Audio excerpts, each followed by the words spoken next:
अध्याः ब्राह्मण ने संतोष होकर अत्यंत विनय युधिष्ठिर से कहा, पुरुवंश शिरोमणि काल की दुर्निवार गति से ये पवित्र पुरुवंश मिटना ही चाहता था, परंतु तुम लोगों पर कृपा करने के लिए भगवान विष्णु ने यह बालक देकर इसकी रक्षा कर दी, इसलिए इसका नाम विष्णुरात होगा। निस्संदेह यह बालक संसार में बड़ा यशस्वी, भगवान का परम भक्त और महापुरुष होगा। युधिष्ठिर ने कहा, महात्माओं, ये बालक क्या अपने उज्ज्वल यश से हमारे वंश के पवित्र कीर्ति महात्मा राज ऋषियों का अनुसरण करेगा। ब्राह्मणों ने कहा, धर्मराज, ये मुनपुत्र इच्छाओं के समान अपनी प्रजा का पालन करेगा तथा दशरथ नंदन भगवान श्री राम के समान ब्राह्मण भक्त और सत्य प्रज्ञ होगा। ये उसी नरेश शिव के समान दाता और शरणागत भक्तवत्सल होगा तथा यज्ञों को में दुष्यंत के पुत्र भरत के समान अपने वंश का यश फैलाएगा। धनुर्धरों में यह शस्त्र बाहु अर्जुन और अपने दादा पार्थ के समान अग्रगण्य होगा। ये अग्नि के समान दुर्धर्ष और समुद्र के समान दुस्तर होगा। ये सिंह के समान पराक्रमी हिमाचल की तरह आश्रय लेने योग्य पृथ्वी की तरह तितिक्षु और माता पिता के समान सहनशील होगा। इसमें पितामह ब्रह्मा के समान समता रहेगी। भगवान शंकर की तरह यह कृपालु होगा और संपूर्ण प्राणियों को आश्रय देने में लक्ष्मीपति भगवान विष्णु के समान होगा। ये समस्त सद्गुणों की महिमा धारण करने में श्री कृष्ण का अनुयायी होगा। रंति देव के समान उदार होगा और याति के समान धार्मिक होगा। धैर्य में बल के समान और भगवान श्री कृष्ण के प्रति दृढ़ निष्ठा में ये प्रहलाद के समान होगा। ये बहुत से अश्वमेध यज्ञों का करने वाला और वृद्धों का सेवक होगा। इसके पुत्र राजऋषि होंगे। मर्यादा का उल्लंघन करने वालों को ये दंड देगा।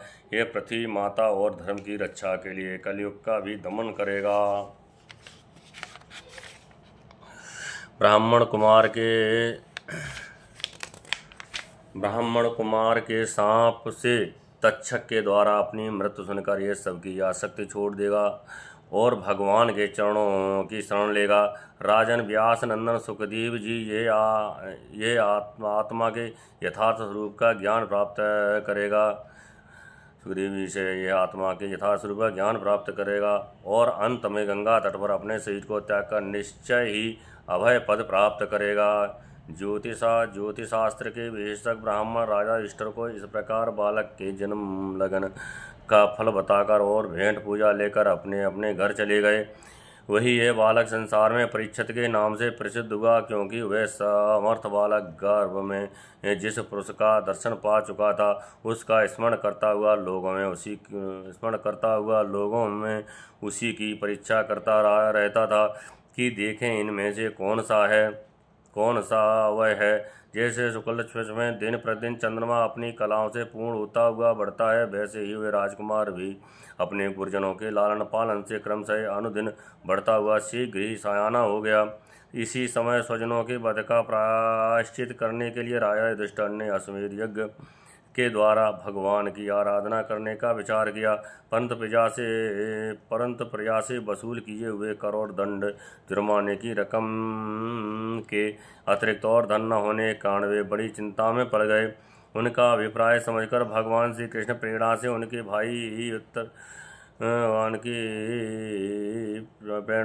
भाई उत्तर दिशा में राजा मरुत और ब्राह्मणों द्वारा छोड़ा हुआ बहुत सा धन ले आए। उससे यज्ञ की सामग्री एकत्रित करके धर्मभीरु महाराज श्रीदर्श ने 3 अश्वमेध यज्ञों के द्वारा भगवान की पूजा की। युधिष्ठिर के निमंत्रण से पधारे हुए भगवान ब्राह्मणों द्वारा उनका यज्ञ संपन्न कराकर अपने सहद पांडवों की प्रसन्नता के लिए कई महीनों तक वहीं रहे। पूर्व काल में महाराज मरुत ने ऐसा यज्ञ किया था जिसमें सभी पात्र स्वर्ण के थे। ये यज्ञ समाप्त हो जाने पर उन्होंने वे पात्र उत्तर दिशा में फेंकवा दिए थे। उन्होंने ब्राह्मणों को भी इतना धन दिया कि वे उसे ले जा न सके। वे भी उसे उत्तर दिशा में जो ही छोड़कर चले आए। परित्यक्त धन पर राजा का अधिकार होता है, इसलिए उस धन को मंगवाकर भगवान ने युधिष्ठिर का यह करवाया। शौनक जी, इसके बाद भाइयों सहित राजा युधिष्ठिर और द्रौपदी से अनुमति लेकर अर्जुन के साथ युद्धवंशियों से घिरे हुए भगवान श्री कृष्ण ने द्वारका के लिए प्रस्थान किया। श्रीमद्भागवते महापुराणे परमहंसायां संहितायां प्रथम स्कंदे नैमिषोपाख्याने परीक्षित जन्मोत्कर्षो नाम द्वादशोऽध्यायः समाप्तः। अथ त्रयोदशोऽध्यायः विदुर जी के उपदेश से धृतराष्ट्र और गांधारी का वन में जाना। सूत जी कहते हैं, विदुर जी तीर्थ यात्रा में महर्षि मैत्रेय से आत्मा का ज्ञान प्राप्त करके हस्तिनापुर लौट आए। उन्होंने जो कुछ जानने की इच्छा थी वह पूर्ण हो गई थी। विदुर जी ने मैत्रेय से जितनी प्रश्न किए थे उनका उत्तर सुनने के पहले ही श्री कृष्ण में अनन्य भक्ति हो जाने के कारण वे उत्तर सुनने से उपराम हो गए। शौनक जी, आप अपने चाचा विदुर जी को आया देख धर्मराज युधिष्ठिर, उनके चारों भाई धृतराष्ट्र, युध, संजय, कृपाचार्य, कुंती, गांधारी, द्रौपदी, सुभद्रा, उत्तरा, कृपि तथा पांडव परिवार के अन्य सभी नर नारी और अपने पुत्रों से दूसरी स्त्रियां सब के सब बड़ी प्रसन्नता से मानो मृत शरीर में प्राण आ गया हो ऐसा अनुभव करते हुए उनकी अगवानी के लिए सामने गए। यथा योगी आलिंगन और प्रेम प्रमाण आदि के द्वारा सब उनसे मिले और ब्रहजनित उत्कंठा से कातर होकर सबने प्रेम के आंसू बहाए। युधिष्ठिर ने आसन पर बैठाकर उनका यथोचित सत्कार किया। जब वे भोजन एवं विश्राम करके सुखपूर्वक आसन पर बैठे थे तब युधिष्ठिर ने विनय से झुककर सबके सामने ही उनसे कहा। युधिष्ठिर ने कहा, चाचा जी, जैसे पक्षी अपने अंडों को पंखों की छाया के नीचे रखकर उन्हें सहते थे और बढ़ाते हैं, वैसे ही आपने अत्यंत वात्सल्य से अपने कर कमलों की छत्र छाया में हम लोगों को पाला पोसा है। बार बार आपने हमें और हमारी माता को विषदान और लच्छाग्रह के दाह आदि विपत्तियों से बचाया है। क्या आप कभी हम लोगों की भी याद करते रहे हैं? आपने पृथ्वी पर विचरण करते समय किस व्रत से जीवन निर्वाह किया? आपने पृथ्वी तल पर किन किन तीर्थों और मुख्य क्षेत्रों का सेवन किया? प्रभु, आप जैसे भगवान के प्यारे भक्त स्वयं ही तीर्थ स्वरूप होते हैं। आप लोग अपने हृदय में विराजमान भगवान के द्वारा तीर्थों को भी महातीर्थ बनाते हुए विचरण करते हैं। चाचा जी, आप तीर्थ यात्रा करते हुए द्वारका भी अवश्य ही गए होंगे। वहाँ हमारे श्वेता एवं भाई बंधु यादव लोग, जिनके एकमात्र आराध्य देव श्री कृष्ण हैं, अपनी नगरी में सुख से तो है ना? आपने यदि जाकर देखा नहीं होगा तो सुना तो अवश्य ही होगा। युधिष्ठिर के इस प्रकार पूछने पर विदुर जी ने तीर्थों और युवदंशियों के संबंध में जो कुछ देखा, सुना और अनुभव किया था सब क्रम से बतला दिया। केवल यदुवंश के विनाश की बात नहीं कही। करुण हृदय विदुर जी पांडवों को दुखी नहीं देख सकते थे, इसलिए उन्होंने ये अप्रिय एवं असहाय घटना पांडवों को नहीं सुनाई, क्योंकि वह तो स्वयं ही प्रकट होने वाली थी। पांडव विदुर जी का देवता के समान सेवा सत्कार करते थे। वे कुछ दिनों तक अपने बड़े भाई युधिष्ठिर की कल्याण कामना से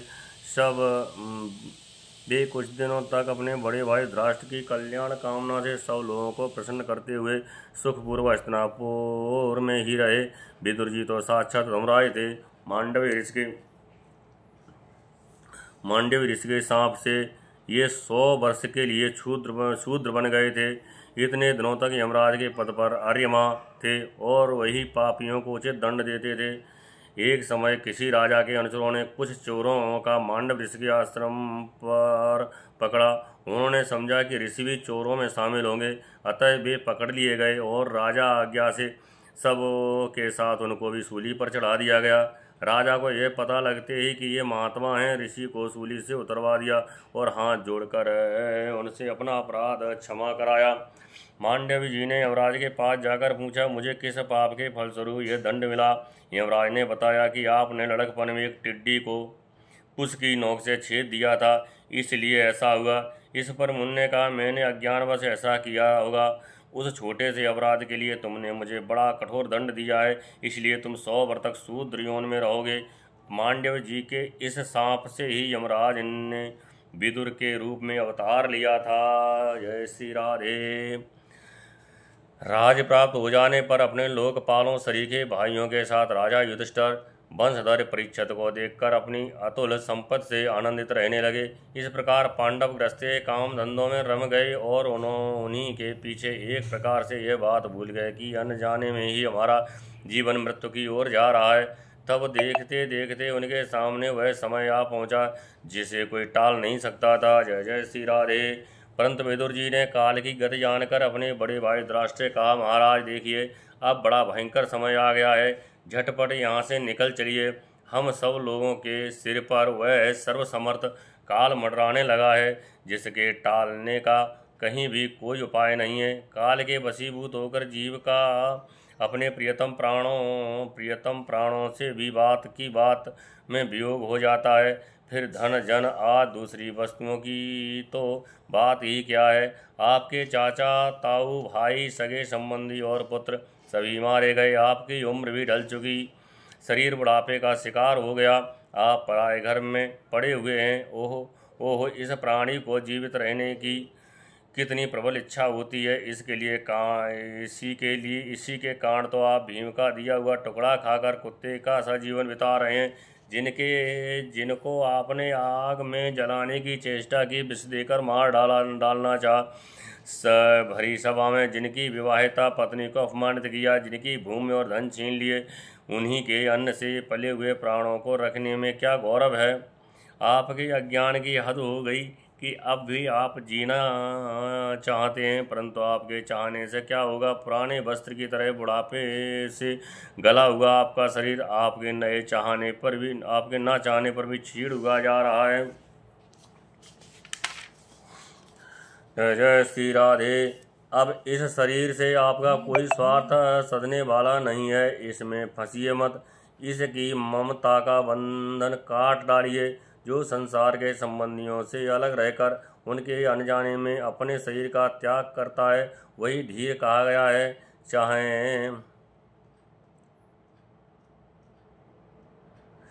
चाहे अपनी समझ से हो या दूसरे के समझाने से, जो इस संसार को दुख रूप समझकर उससे विरक्त हो जाता है और अपने अंतःकरण को वश में करके हृदय में भगवान को धारण कर संन्यास के लिए घर से निकल पड़ता है, वही उत्तम मनुष्य है।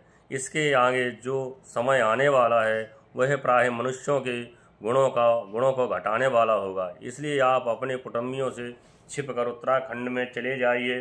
जो छोटे भाई विदुर ने अंधे राजा धृतराष्ट्र को इस प्रकार समझाया, तब उनकी प्रज्ञा के नेत्र खुल गए। वे भाई बंधुओं के सुदृढ़ स्नेह पासों को काटकर अपने छोटे भाई विदुर के दिखलाए हुए मार्ग से निकल पड़े। जब परम पतिव्रता सुवर्णनंदिनी गंधारी ने देखा कि मेरे पतिदेव तो उस हिमालय की यात्रा कर रहे हैं जो सन्यासियों को वैसा ही सुख देता है जैसा वीर पुरुषों को लड़ाई के मैदान में अपने शत्रु के द्वारा किए हुए न्यायोचित प्रहार से होता है, तब वे भी उनके पीछे पीछे चल पड़ी। अजात शत्रु युधिष्ठिर ने प्रातःकाल संध्या वंदन तथा अग्निहोत्र करके ब्राह्मणों को नमस्कार किया और उन्हें तिल, गो, भूमि और स्वर्ण का दान दिया। इसके बाद जब वे गुरुजनों की चरण वंदना के लिए राजमहल में गए, तब उन्हें धृतराष्ट्र, विदुर तथा गांधारी के दर्शन नहीं हुए। युधिष्ठिर ने उदग्निचित्त होकर वहीं बैठे हुए संजय से पूछा, संजय, मेरे भी वृद्ध और नेत्रहीन पिता धृतराष्ट्र कहाँ हैं? पुत्र शोक से पीड़ित दुखिया माता गांधारी और मेरे परम हितैषी चाचा विदुर जी कहाँ हैं? कहाँ चले गए? ताऊ जी अपने पुत्रों और बंधु बांधवों के मारे जाने से दुखी थे। मैं बड़ा मंद बुद्धि हूँ, कहीं मुझसे किसी अपराध की आशंका करके वे माता गांधारी सहित गंगा जी में तो नहीं कूद पड़े। जब हमारे पिता पांडु की मृत्यु हो गई थी और हम लोग नन्हे नन्हे बच्चे थे, तब इन्हीं दोनों चाचाओं ने बड़े बड़े दुखों से हमें बचाया था। वे हम पर बड़ा ही प्रेम रखते थे। हाय, वे यहाँ से कहाँ चले गए? सूत जी कहते हैं, संजय अपने स्वामी धृतराष्ट्र को न पाकर कृपा और स्नेह की विकलता से अत्यंत पीड़ित और ब्राहतुर हो रहे थे। वे युधिष्ठिर को कुछ उत्तर न दे सके। फिर धीरे धीरे बुद्धि के द्वारा उन्होंने अपने चित्त को स्थिर किया। हाथों से आंखों के आंसू पोंछे और अपने स्वामी धृतराष्ट्र के चरणों का स्मरण करते हुए युधिष्ठिर से कहा।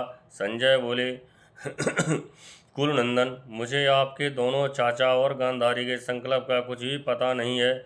महाभाव, मुझे तो उन महात्माओं ने ठग लिया। संजय इस प्रकार कह ही रहे थे कि तुम्बरु के साथ देवर्षि नारद वहाँ आ पहुँचे। तुम्बरी के साथ देवर्षि नारद वहाँ पहुँचे। महाराज युधिष्ठिर ने भाइयों सहित उठकर उन्हें प्रणाम किया और उनका सम्मान करते हुए बोले। युधिष्ठिर ने कहा, भगवान मुझे आपने अपने दोनों चाचाओं का पता नहीं लग रहा है। न जाने वे दोनों और पुत्र शोक से व्याकुल तपस्विनी माता गांधारी यहाँ से कहाँ चले गए। भगवान, अपार समुद्र में कर्णधार के समान आप ही हमारे पारदर्शक हैं। तब भगवान के परम भक्त भगवान मैं देवर्षि नारद ने कहा, धर्मराज, तुम किसी के लिए शोक मत करो, क्योंकि यह सारा जगत ईश्वर के वश में है। सारे लोग और लोकपाल विवश होकर ईश्वर की ही आज्ञा का पालन कर रहे हैं। वही एक प्राणी को दूसरे से मिलाता है और वही उन्हें अलग करता है।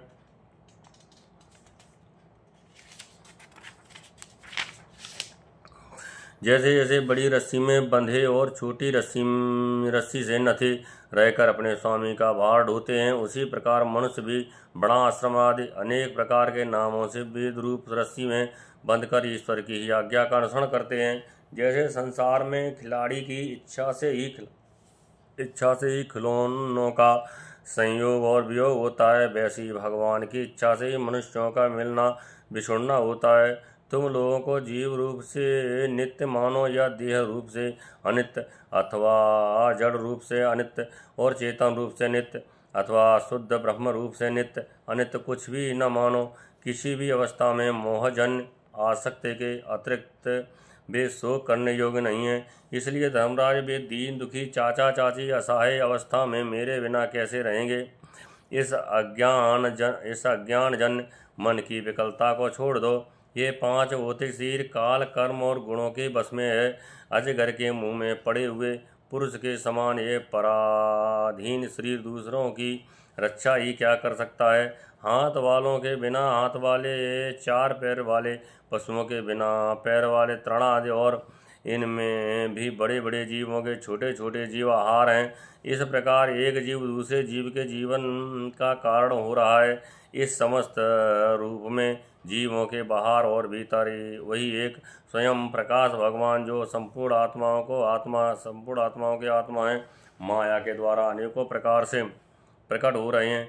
तुम केवल उन्हीं को देखो। महाराज, समस्त प्राणियों को जीवन दान देने वाले वे ही भगवान इस समय इस पृथ्वी तल पर देवद्रोहियों का नाश करने के लिए काल रूप से अवतीर्ण हुए हैं।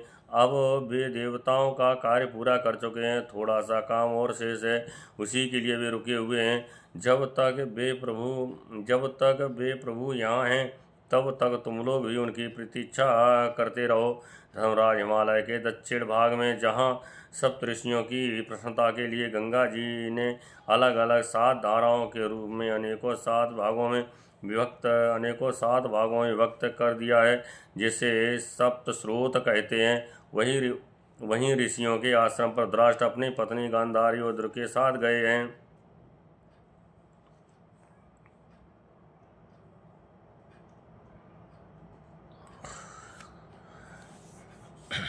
जय श्री राधे। वहाँ वे त्रिकाल स्नान और विधिपूर्वक अग्निहोत्र करते हैं। अब उनके चित्त में किसी प्रकार की कामना नहीं है, वे केवल जल पीकर शांत चित्त से निवास करते हैं। आसन जीत कर प्राणों को वश में करके उन्होंने अपनी 6 इंद्रियों को विषयों से लौटा लिया है। भगवान की धारणा से उनके तमोगुण, रजोगुण और सत्वगुण के मन नष्ट हो चुके हैं। उन्होंने अहंकार को बुद्धि के साथ छोड़कर और उसे क्षेत्र के आत्मा में लीन करके उसे भी महाकाश में घटाकाश के समान सर्वाधिष्ठान ब्रह्म में एक कर दिया है। उन्होंने अपनी समस्त इंद्रियों और मन को रोककर समस्त विषयों को बाहर से ही लौटा दिया है। और माया के गुणों से होने वाले परिणामों को सर्वथा मिटा दिया है। समस्त कर्मों का संन्यास करके वे समय ढूंढ की तरह स्थिर होकर बैठे हुए हैं। अतः तुम उनके मार्ग में विघ्न रूपा मत बनना। धर्मराज, आज से 5वें दिन वे अपने शरीर का परित्याग कर देंगे और वह जलकर भस्म हो जाएगा। गारहपत्यादि अग्नियों के द्वारा पर्णकुटी के साथ अपने पति के मृतदेह को जलते देखकर बाहर खड़ी हुई साध्वी गांधारी भी पति का अनुगमन करती हुई उसी मार्ग में प्रवेश कर जाएगी। धर्मराज विदुर जी अपने भाई का आश्चर्यमय मोक्ष देखकर हर्षित और वियोग देखकर दुखित होते हुए वहां से तीर्थ सेवन के लिए चले जाएंगे। देवर्षि नारद यों कहकर तंबूरे के साथ स्वर्ग को चले गए। धर्मराज युधिष्ठिर ने उनके उपदेशों को हृदय में धारण करके शोक को त्याग दिया। इत श्रीमद्भागवते महापुराणे परमहंसायां संहितायां प्रथम स्कंदे नैमिषोपाख्याने त्रयोदशोऽध्यायः समाप्तः। जय जय श्री राधे।